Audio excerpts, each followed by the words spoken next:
talking about the Department of Politics, Economics, and International Studies.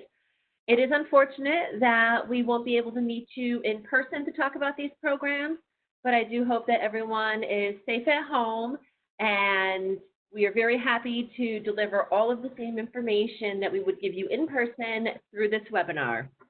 So without further ado, I do want to do a quick sound check to make sure that all of you can hear me.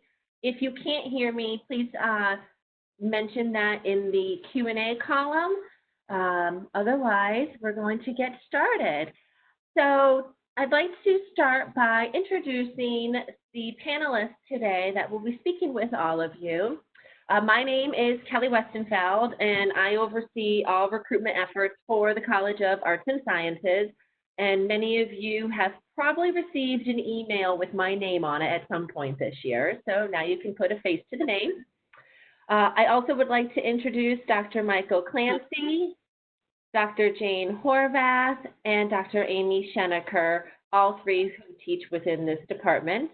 And then I also have two student ambassadors with us today that I would like to introduce, Olalea Onikuide and Grace Lewis. And so everyone will be speaking with you in just a few moments. But first, I would like to start off by talking about the economics program. And I am going to turn that over to Dr. Jane Horvath, who is the director of this program. Dr. Horvath?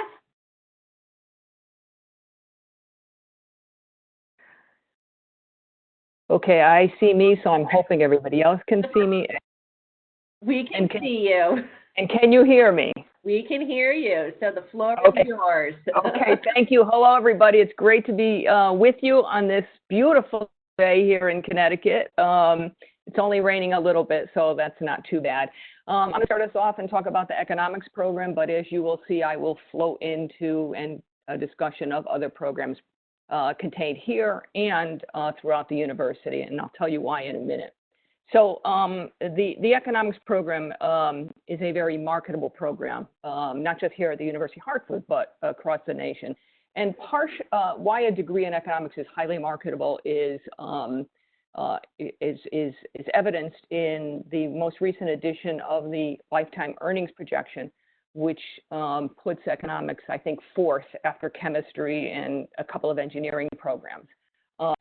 And the reason for that lifetime earnings being among the highest is that the wide array of skills that one gets in studying economics, and those skills are applicable in many, many different environments, in the public sector, in the private sector, in private industry, and it affords students many, many opportunities, not just immediately after college, but throughout the course of their lifetime. So really it is the skill set that you get through studying economics that provide these diverse opportunities. Here at the University of Hartford, I like to say in the economics program that we provide strategic advising. And what I mean by that is, yes, we will talk to you about what courses you take for the degree in economics, but then also within that coursework, in addition to core required courses, we advise the students what courses to take that would fulfill their career goals in 4 years, in 8 years, in 10 years down the line. So really, it is a matter of selecting courses within the major and then courses outside of the major that would help build a skill set that will be useful to you throughout a lifetime of learning, and then improve your earnings as well. And let me give you some examples of this flexible scheduling. I would say 90%, closer to 100% of our students pick up a second major or at least one minor. And the selection of those is really not just a matter of building credentials, but also building those skill sets that I mentioned earlier. And so every time you meet to select courses and think about what courses you might want to take moving forward, I always have a discussion with the students in terms of what other types of courses, what other types of minors or second major would help build that skill set. And so really it's a matter of creating a whole package, a synergy for that student. And yes, you might not know what you're going to do in 5 years or 10 years, but it's what you might do and what is of interest to you. So examples of right now students that are doing minors, I have students, a number of my students are doing data science, which is out of our mathematics department. And that creates, here in the College of Arts and Sciences, that creates the skill set, the opportunity that you can apply in the private sector, or if you're working for a nonprofit, or if you're working for the government, or if you are even an entrepreneur putting together your own business. The ability to work with data is so important these days. And so a number of our students are minoring in data science. Same is true of computer science, but less so. I think data science is really the up and coming transformation that I see among econ majors. We also have students who minor in sociology, those who want to understand the workplace better. Understanding human behavior on a group level is incredibly important. Environmental studies as well. We have students minoring in environmental studies. And then complexity. You saw on that first slide that I'm also the director here at the university. We have the Van Roy Center for Complexity and Conflict Analysis, which is really an up-and-coming field. It is interdisciplinary, has wide applicability, and it really helps you understand systems and how systems work and networks. I'm teaching an honors course right now in networks, and we have applications in networks from neuroscience to political campaigns to how you go about working in Montessori school systems. So those are some of the minors students pick up. We also have a number of students who pick up a double major. Our colleagues in politics, we're in one department. We have a number of students who are double major in econ and politics, econ and IS. I am a development economist, so in addition to teaching courses in complexity, I also teach courses in economic growth and development, which is part of the electives in the IS global development track that Professor Clancy will be talking about. The other popular double major for our students are mathematics. And so I think that what I want to leave you with is really the understanding that it's really not just a lockstep. Okay, all the econ majors take all of these courses. Yes, you take a core, and then there are a number of electives that one, in terms of the number of electives you have to take. Those are all the same.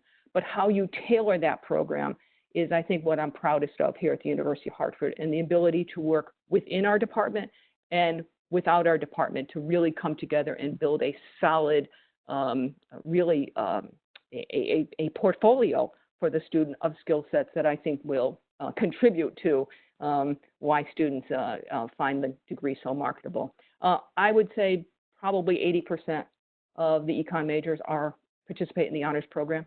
And a good number of them do internships. And again, those internships are really tailored towards what you want to do. So I've had students who have done internships at Hartford Hospital, working at the simulation lab. I've had students who do internships in political campaigns, working on the finance side of those campaigns. And then, of course, study abroad. A number of our students do study abroad. I've had students do study abroad in India, working on development projects. And students who just wanted to experience a different culture. And I think one of the most satisfying was a student who did her study abroad for one semester in Heidelberg. What I would leave you with in terms of our graduates are the type of diverse things you could do with an econ degree, is evidenced in what they are doing.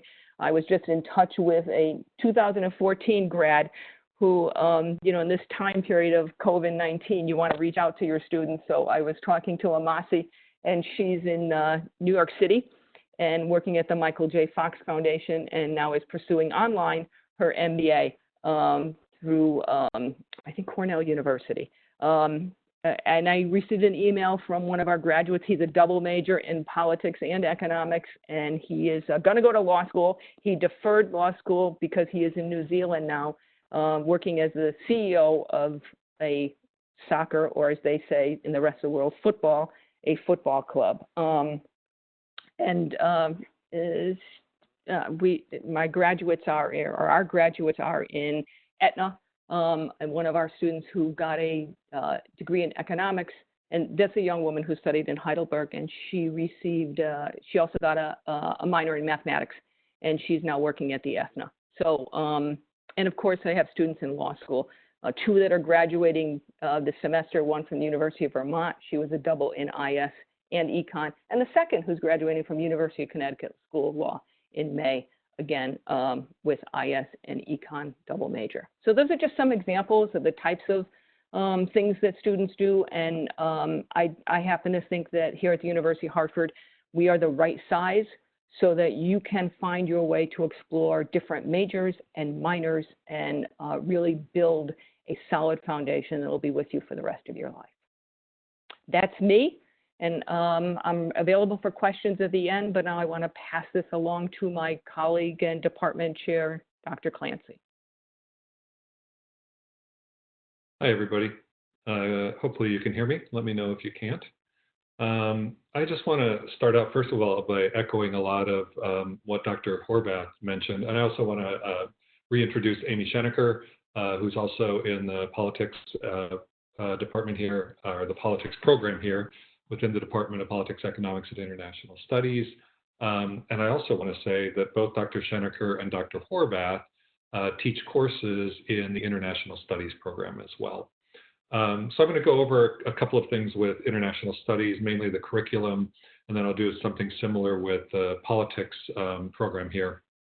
But just to reiterate, we're one department that contains all three of these majors. And I think the thing that's most similar about the three is that they can overlap with each other to a fair amount, to a fair degree, to where we do get a lot of, as Dr. Horvath said, a lot of double majors, a lot of majors in one, minor in another, et cetera. They're also similar in that students get a lot of individualized attention in all of them. They're big enough to where there's kind of a critical mass, but they're small enough to where we really get to know our students very well. And this really, I think, pays off, especially in the advising process. But also we'll tend to, within our own classes, we may see a student 2-3 times during their time here. So we really get to know who they are as people. And I think that's important from the student standpoint, both in that they're seen as, full individuals, and also we get to know what kinds of career goals they have, other kinds of goals they have in life, and can try to help them out in that way. So let me talk a little bit about international studies. It's an interdisciplinary program, which means that students take courses, a couple of courses that are called international studies courses, but many of the other courses come from across different disciplines. So, for example, there's a core that all students take that includes a class in economics, a class in politics, a class in history, some foreign language study, and that provides a nice kind of diverse but solid background for the students when they start taking electives. Then after that, we have 2 tracks that students choose, one from one of the tracks or the other. The first one's called Global Development, which is kind of as it's development and political economy across the world, and especially in the Global South. Students in that track tend to take a lot of electives in politics and economics, along with some other fields as well, but those tend to be the ones that predominate. And then the other track is Global Security, which looks at things like causes of war and peace, terrorism, diplomacy, those kinds of things. Their students, again, take electives from across a number of different disciplines, but those tend to be concentrated in politics and history. So an important thing about the major is that, again, it's a very flexible major. It's very easy to double major without too much of a problem. It also can be catered to students' individual interests. Perhaps somebody's interested in a particular part of the world, for example. We encourage our international studies students, not surprisingly, to study abroad, and most of them do. It's not a requirement, but it's something that, again, we encourage them to do and most really want to do. One of the things that's been interesting during my time here is I've seen a decided shift. When I first arrived here, a lot of students studied in English-speaking countries when they went abroad. They would go to Australia, they would go to the UK, but that's really changed. Now our students really go everywhere. We have a student who's a double major who's going to spend the year in Japan next year. We've had other students go to Korea. They go to the Middle East, they go to Israel, they go to Jordan. They certainly go to Latin America. We've had students go abroad in South Africa. So it's really, it's quite varied. And of course, Europe is a very popular destination as well. We encourage our students, and this is actually not just a department or a programmatic thing, but it's a college thing, where starting 2 years ago, we added a new requirement for students to learn beyond the classroom, where they had to have at least one experience where they have kind of profound experience of learning outside of a traditional classroom setting. So one of those opportunities is studying abroad, and again, that's especially a common option in international studies. Students also may do an independent study to fulfill that, and of course, internships are available as well. Again, just like in economics and also politics, advising is very close. It's very one-on-one.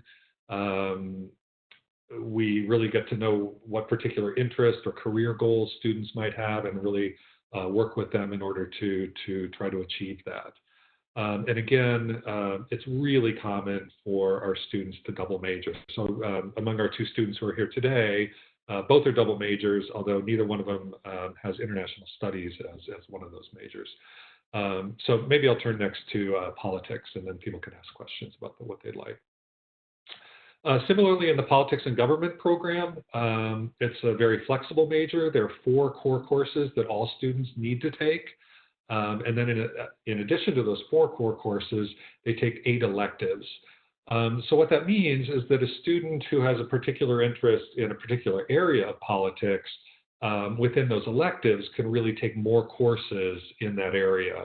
So we do have a lot of politics majors who are interested in going on to law school.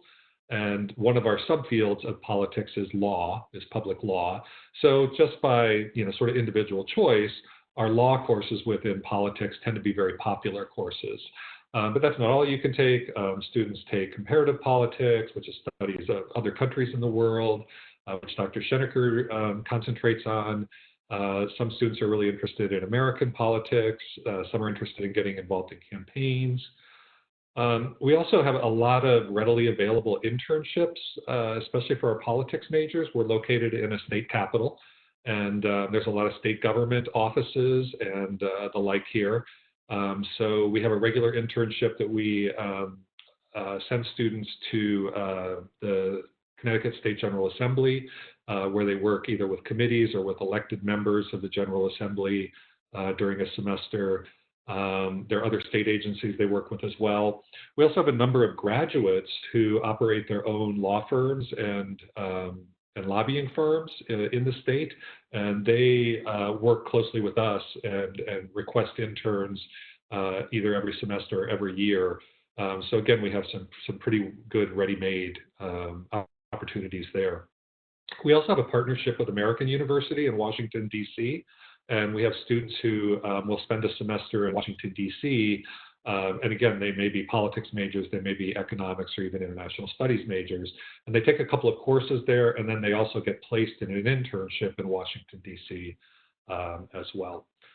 So again, I just want to reiterate that it's really easy for students to double major, and that we really focus on trying to meet students where they are.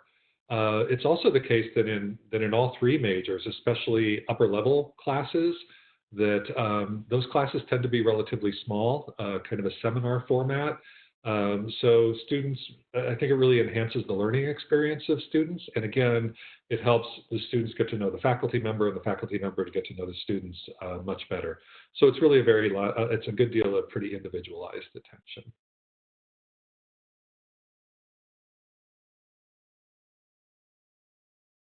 Okay, thank you, Dr. Clancy, Dr. Schenecker, and Dr. Horvath for filling us in about your 3 programs. At this time, I would like to turn our attention over to more of a question and answer format. And I do invite Dr. Horvath to come back on, and also for the 2 student ambassadors, Grace and Olalea. And for those of you that are attending our webinar today, if you have any questions for any of our panelists or just general questions, please feel free to go ahead and add those questions into the Q&A box, and we will be happy to answer those. So I have a few questions to get us started here, and I'm going to address these questions to both Grace and Olalea. So Grace, how about if we start with you? As Dr. Clancy mentioned, both of you are students with a double major, and yours is politics and government and psychology. So I thought, Grace, at first, if you could talk a little bit about both of those programs and your experience being a double major. Sure. So one of the easiest things about being within the College of Arts and Sciences is that if you double major with any of the majors within that college, the gen ed requirements are the same. So it's easy to double major in really any department. And I personally, I'm really interested in politics. Dr. Clancy mentioned like the campaign side of things, but also I took a psychology class in high school and I really liked it. So I wanted to be able to do both. And in talking to people in both of those departments, there really is a lot of crossover there. I find that in my psych classes, I can use my politics knowledge, about things that are going on currently and how that would affect people, and then the same thing in my psych classes.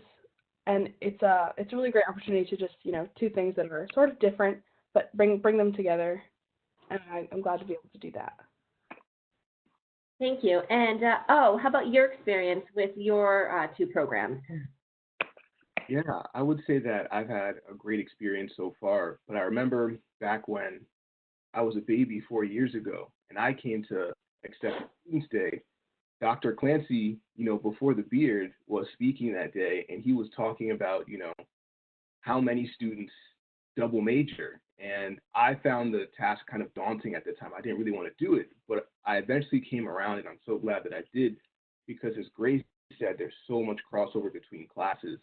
Last fall, I took Dr. Scheneker's class, which looked at the informal economy, and I found myself, in that final project using a lot of the things that I learned in Dr. Horvath's economic growth and development class from the previous spring. So there's tons of crossover, and it really kind of broadens your community, because the politics, economics, international studies community is like so great with a wide variety of students there. So there's a lot of us who double major. You have different classes with each other. So it's just been a great experience. Thank you. So I think one of the main themes throughout this entire presentation has been close advising. And I'm sure you all can share a story about the faculty-student advising relationship. And we've talked about this many times. So I'm going to ask you to first share your story with your advisor. Yes, I've had an amazing experience with my advisor. She's the best, and I never pass up an opportunity to tell people that, because from the start, we worked very closely, meeting very frequently. She knows what my interests are, and as a result, I've seen a lot of opportunities because of that. I think it was at the end of my sophomore year here.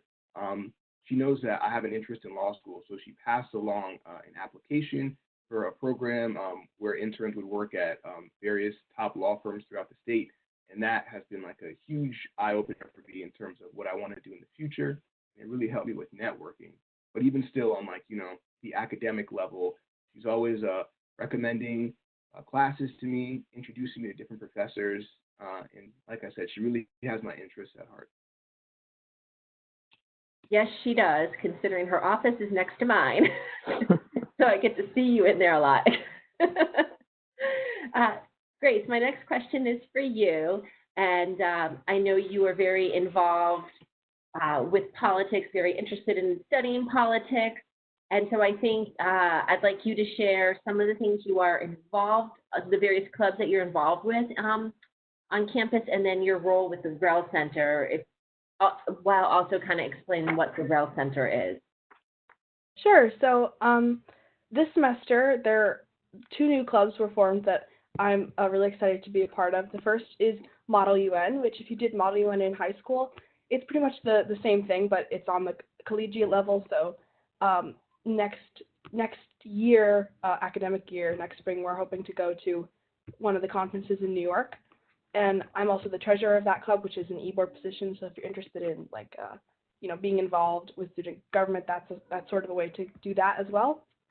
And the other club is Democracy Matters, which is actually a branch of a national organization that was founded with the goal of getting students involved in just participating in politics on all levels. So we deal with campus issues, and then also, there's an election coming up, so we're trying to support that in any way we can to encourage people to go out and vote. And then, small things like Earth Day is tomorrow, so we're doing an online event for that, which is really exciting. So there's lots of opportunities for clubs, and I happen to be in clubs that are related to politics, but there are lots of clubs that are totally not related to politics as well. That's what my interest is. And then the REL Center is this great opportunity that I had. It's in the Hartford area, and Governor Jody Rell was a female governor of Connecticut, and her son actually formed this center to basically get college campuses involved and people involved in politics in general, just participating. So we have, for some time in the future, whenever the country opens back up again, an event planned to have people come and talk about, celebrate women's suffrage, which is this year is the 200th anniversary of women's suffrage. And through that, actually, one of my advisors recommended me to be the first student representative to that board, and I'm really excited to help translate what the students want to what the board's goals as well. Great, thank you. Next, I'm going to turn over to Dr. Schenecker. Hello. So you were in your first year with us here at the University of Hartford, and I thought it might be nice for you to sort of share your experience with the department and maybe some of your favorite things here at UHart. Definitely. So as Kelly said, it's my first year here, but I've taught at a number of universities, so I have some experience to compare to. And one of the things that I just love about this department is the collegiality combined with the academic rigor. So we really hold students to a high bar, a high standard, but we're also, in terms of the way in which the faculty engage with one another and then engage with students, really, really collegial. So I don't have any of my own advisees yet, but students are constantly dropping by my office to chat about internship opportunities. I helped Alalea with some letters that he wrote for some awards, which he won. Congratulations again. And to talk about, you're welcome. And to talk about what they want to do after college. So I think those are the things that really stand out to me about what I love about the University of Hartford so far and about the department. The students are stellar, I have to say that. They really, by their junior and senior year, almost all of them are doing internships. Sometimes it's too many internships. They really are really active. But, that's not a bad thing. Wonderful, thank you. And Dr. Horvath, you mentioned earlier about pre-law, and you are the program director for pre-law advising at the university. And you also are a pre-law advisee as well. And so, Dr. Horvath, I thought maybe you could take the opportunity to talk a little bit about what the pre-law advising program looks like at UHart. Sure. Do you see? There I am. Okay. Hopefully you can hear me. Yes. Okay. So, as many of you know, the students don't major in pre-law. The law schools tell us that they want students to major in whatever they would like. So here at the University of Hartford, we have not a pre-law major, but we have a pre-law advising program. And the pre-law advising program is a group of faculty who are dispersed throughout the university to provide advice for students on law school, on what it's like, the application process, and we offer in the springtime some one-credit courses that are really designed to help you think about law school, get ready for law school, and then walk you through the application process. We have most of the pre-law advisors. I am lucky enough to chair the pre-law advising program, and we are lucky enough to have 2 pre-law advisors within our department. A&S has most of the pre-law advisors, although they are dispersed throughout the university because we're the largest college and really where most of the students who are interested in law school come from. So we are lucky enough to have Professor Eliota, who is a politics professor here in the department, and she's an excellent pre-law advisor. So many students have her as a pre-law advisor, and then I serve as a pre-law advisor as well. I am lucky to be the pre-law advisor to O, and Olaleya, and so he can talk a little bit about the advising program. But I have to say, I think the way it is structured gives students, not only you have your academic advisor in your major and your minors, or majors and minors, but also then you have the additional benefit of having a pre-law advisor who really just focuses on the pre-law aspect of it. If you're a politics major, then Professor Eliota can service both. If you're an econ major, I service both at the same time. So we I think are very lucky in terms of our students who we identify as interested in law school have done very, very well. As I said, there's 2 students who are graduating in May just from our department. And the student who is at Vermont was very much in environmental law, and Vermont is known for that. And she made the law review her 2nd year. And we have good news. I think I can share this, that an IS and econ double major just put a deposit down for Fordham Law starting in the fall. So, and O is going to be going in a year. So he's taking a gap year. So I'm going to throw it over to you, O. Yes. So I'm friends with the student who just admitted to Fordham Law, and I'm going a year after. I keep telling her so I can go where she goes and get all of her books for free. So that's the long-term play. But I've definitely enjoyed the pre-law advising program here at UHart. So there's lots that goes on in the advising, both in the classroom and outside of the classroom. Most of it is outside. We do have PL 100, which a lot of students take their first year, or if they pick up the pre-law advising program. And that's, a lot of it is, Professor Hardis, who used to teach the class, said that she was trying to like scare us away if we were on the fence about going to law school. But really, she helps us to learn about financing law school and choosing the law school that's right for you. So I really learned so much about the process in that class in just my first year. And then outside the classroom, there's definitely many events that happen.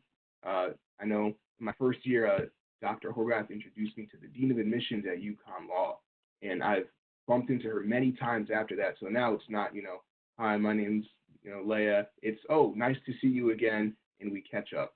So it's really great to work with Dr. Horvath. And once again, she really gets in tune with my interests, and that's part of how she forwarded that internship application to me. So it's great to have an advisor that's on your side in a community of pre-law students who you can kind of bounce ideas off of.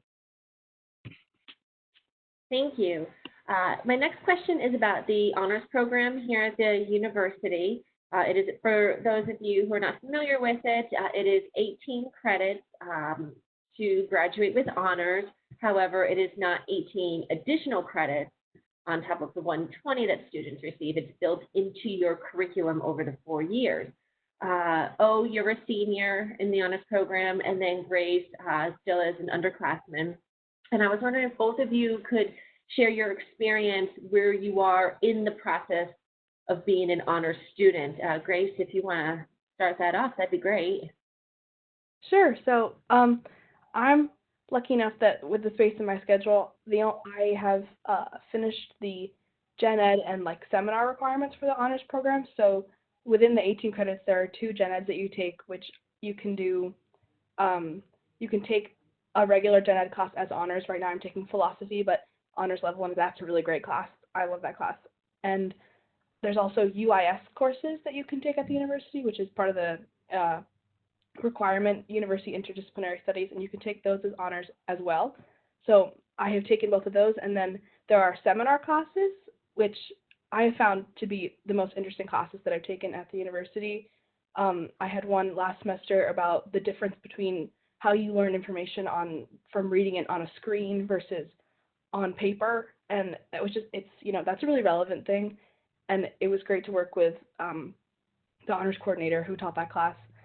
And this semester I have a class on science and public policy, which is my main area of interest. So while the one I took last semester was just kind of something fun that I learned a lot from, this class I find is just really helpful in contributing to what I wanted to get out of my college education. So, yeah. And for you as a senior, what does that look like in the honors program? So I'm still, I've taken some seminars throughout this year because I just keep coming back for more in terms of they're really interesting classes, as Grace said. I know I shouldn't have done this since I'm a senior, but I did take a peek at the ones that they're offering in the fall. I'm definitely a little jealous of the students who are still at the university. So right now I'm working on my honors project with Dr. Horvath, which is different than honors thesis if you don't want to pursue the honors thesis. And so we're working on a paper that has to do with factoring path dependence into public policy making. So I tied that to her honors seminar, her class on complexity economics. So it's been great working with her. And once again, just a testament to the connection that professors make with students at the university. I didn't commit to honors originally because I'm a scaredy cat. And when I was in my honors writing class, Dr. Jones usually comes in and kind of does his pitch to recruit students to the honors program. And after class, my teacher pulled me aside and said, did you pick up one of those forms? And I had at the time what she said, that's good, because if you didn't, I would have given you one because you're supposed to be in classes like this. So another great thing at the university. Thank you. I do invite all of you who are joining us today to submit your questions if you do have some for any of our panelists. Let's see, I'll ask a few more questions. Let's see, and Grace, I think that one of the most famous questions we get asked is, why did you choose to come to University of Hartford? So Grace, if you would like to go first. So I came to I came to UHart a little late. I had applied to a bunch of schools in my senior year, and it didn't work out. I didn't actually get into any of them, but at the time I was a little bit sad about it, but then I applied to UHart because they have rolling admission, and I was like, oh, I guess I'll go there, yeah. But once I got here and, they accepted me, I realized that this was the place I should have applied to from the start. It has, I've made some of the greatest friends I think that I've ever made in my life here, and the program opportunities are just, they're endless pretty much. I also have a minor in environmental studies, which is something that I wouldn't have been able to do at a lot of the other places I applied. So while it took me a while to get around to coming to I didn't get to go to the school that I wanted to, but now this is the place that I wanted to be. I think it worked out. Everything worked out the way that it should have.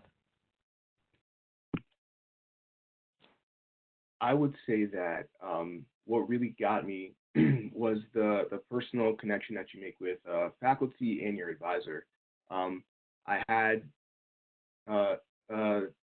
experience with student counseling or the advisors that they have in high school that I wasn't really satisfied with. I wanted a little more out of that. So meeting with Dr. Horvath at my accepted students day back when, it really kind of brought me on board because I knew I'd have someone to guide me through this process that I didn't know anything about yet. And since then, the benefits have just continued to keep on coming. Great, thank you. So I think one of my last questions I like to ask all the panelists, that's faculty too, is if you had to give a piece of advice to a student thinking about coming to UHart, what would that piece of advice be? And so Dr. Schenecker, we're going to start with you. That's a good question. I think, and it can be hard at this point, but to understand what you want and need out of a learning environment. And I went to the University of Wisconsin-Milwaukee as an undergrad.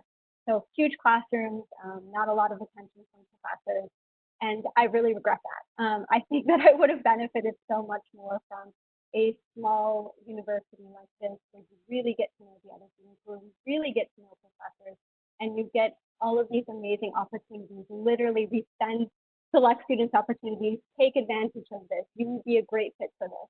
And so I think that if that sounds compelling to you, this is where you want to be. And Grace?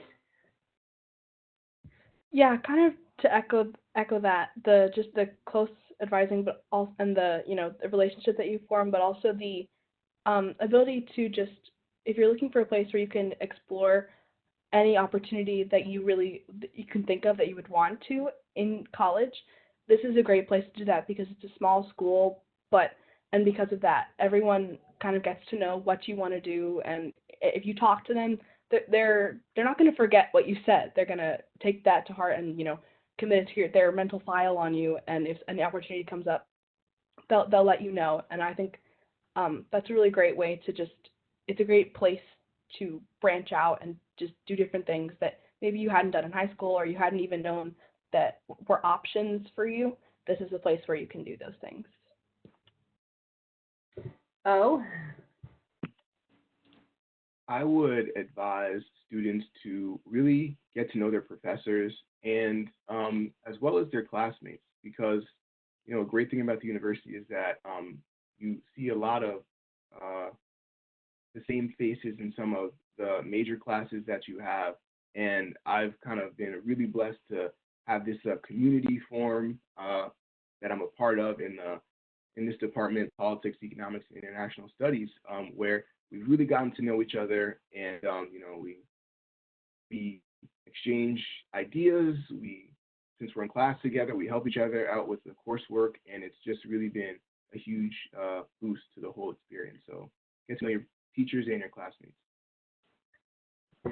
Dr. Clancy?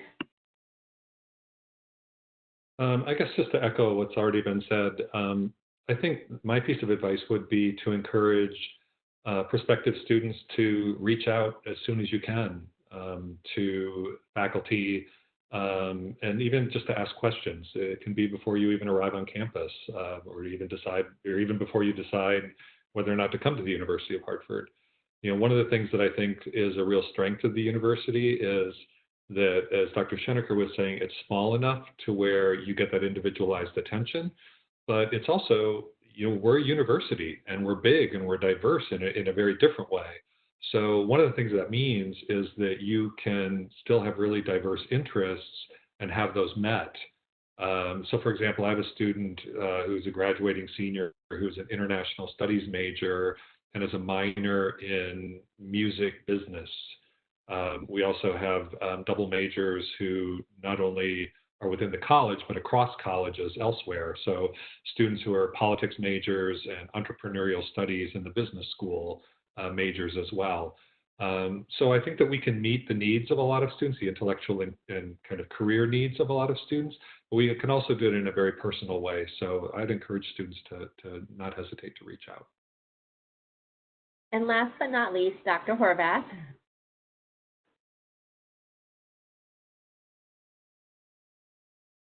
Okay, so I can never figure out if my buttons are pressed here. I want to echo what everyone else has said, but also add to that to be open to opportunities in terms of classroom experiences, but beyond the classroom.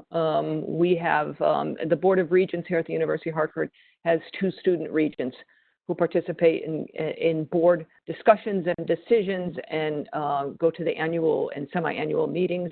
And we are lucky enough this year to have 2 students from our department who are always one of them to be on the Board of Regents. And that's a great opportunity that will serve both of those students well. And from that to athletics to, as Professor Clancy said, activities in the music school, there's a whole bunch of opportunities that will allow you to form communities. So you will be part of a community. It's like a giant Venn diagram, if you remember that from math.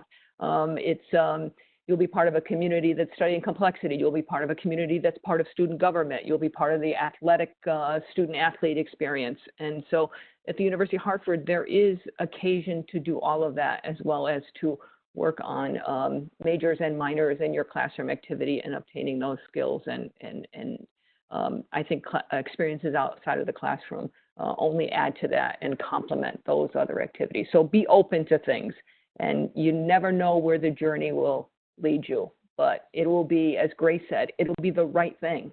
And you'll look back at it and say, you know what, this was the right thing to happen when it did.